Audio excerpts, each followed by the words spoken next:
So a director like David William, did you look forward to getting together in the notes he would give you, or did he make you nervous? Was he a person who reaffirmed who you were, or was on your case? If you did well, he would let you know that you did well.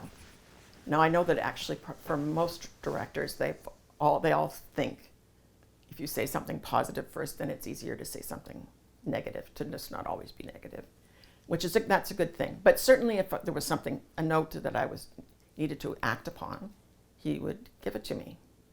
And I, went for 40 years like that. And then because I was the senior stage manager, I was getting the directors who'd not worked at Stratford before, and it's a huge machine, Stratford.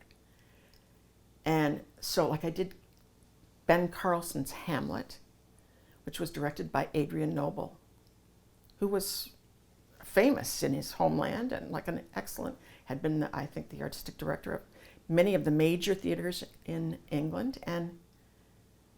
But I just could not watch them reinvent the wheel. This was a Hamlet on the festival stage with all its specialized or peculiarities about blocking, tempo, this, etc. Yeah, absolutely. And I remember sitting, stage managers always sit in the center, and most directors sit in the center as well. You try to encourage them to go and see what it looks like at the side, but you can only encourage, you can't tell them. And at one point in the rehearsal period, he said to me, "Is anybody going to be sitting over there?" And I said, "Yes, everyone who can't afford to sit here." So you have to take that into consideration. The fact that he had actors who'd worked on the stage before, who automatically did the famous Stratford diagonal thing, made famous by Michael Langham in his production of Love Letters Lost. But then the next year, I did Julius Caesar at the Avon and A Midsummer Night's Dream at the festival, and the one was directed by James MacDonald from the Citadel, who had just done Julius Caesar with, I think, 18 actors.